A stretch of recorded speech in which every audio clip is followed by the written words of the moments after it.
Bisi was the kind of woman whose presence announced itself before she spoke. Tall, chubby, soft in all the right places, with a beauty that didn't need permission. A successful entrepreneur running a thriving wig brand in the heart of Lekki, Lagos. Her life was full. Business meetings, international trips, deals closed effortlessly. But she was single by choice, and if a relationship didn't align with her standards, she walked away. She wanted a man who was tall, handsome, educated, an entrepreneur or a senior executive, emotionally intelligent, funny, homely, and most importantly, he must not want children. That was her line, her boundary, her conviction. But every time she said it aloud, the relationship ended instantly. Her mother nagged, her friends lectured, pastors preached, society judged. Children are from the Lord. Who will care for you when you're old? A woman must give birth. You want to disgrace me? Questioned her mother. But Bisi didn't argue. She held her ground quietly, unshaken. On one of her business flights to China, fate tapped her on the shoulder. Literally. She bumped into him. Tall, dark, muscular, with a smile that looked like soft trouble. His name was Dari, and as fate would have it, they were seat partners. They talked from Lagos to China, like two souls catching up after being apart for centuries. They laughed, shared stories, connected effortlessly. When the plane landed, they exchanged contact information and went their separate ways. But the moment lingered. 2 months later, Bisi stopped at an exquisite restaurant for lunch after a meeting. Before her food arrived, someone called her name. She turned, and there he was, Dari. Even more handsome than she remembered. He joined her. They ate, they talked. He told her he was the CEO of Transglobe Logistics Africa, a company deeply involved in West Africa, Asia trade and logistics. Lunch ended with Dari asking if he could see her again. Bisi felt something shift inside her, so she said yes. Dari became intentional. Daily check-ins, long calls after work, soft conversations, inside jokes, support whenever she was overwhelmed.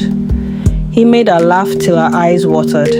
He understood her without her explaining. He became a comforting presence in her already full life. Before she knew it, he was part of her routine. For their official dinner date, Bisi stepped out in a way that made Dari lose his words. Dinner was warm and beautiful. Champagne, laughter, gentle teasing. Dari asked her to be his girlfriend. She accepted without thinking twice. The night ended in his condo. He kissed her like he had studied her lips. He touched her like her body was a language he already spoke. They made love. She fell asleep in his arms. The next morning, she woke up to sun rays and the smell of breakfast. Dari was in the kitchen, bare-chested, making food for her. Her heart melted. Weeks became months. Their relationship blossomed. Family introductions, friend hangouts, trips, small surprises. Everything felt aligned. One night, while watching a movie at Dari's condo, he paused the screen and asked, "Babe, how many kids would you like us to have?" Bisi froze. She answered honestly, "I don't want any." A long silence filled the room. Dari looked surprised, but he hid it quickly. He asked her why. She explained everything. The emotional weight, the mental demand, the lifestyle change she didn't want. He hugged her, said her choices were valid, but Bisi knew that conversation had planted something. Still, she enjoyed the present. Months passed. Their love remained strong. On a boat cruise one afternoon, Dari went on one knee. "Be my wife and make me the happiest man alive." Bisi burst into tears. She said yes. A small, stylish private wedding. Joy everywhere, especially from her mother, who believed grandchildren were coming soon. 1 week after their honeymoon, Bisi moved into Dari's condo. Dari woke her with kisses. "Good morning, Mrs. Holloway." She laughed. Good morning, Mr. Holloway. Life was beautiful. 3 years later, her mother called again. Bisi, what is going on? If something is wrong with your womb, tell me. If you need help conceiving, tell me. Bisi calmly responded, there's nothing wrong. Dari and I are not planning to have children. Her mother exploded, accused her of shame, accused her of wickedness, accused her of disgracing the family. Bisi let her rant. She said nothing. One night, Dari hung out with the boys.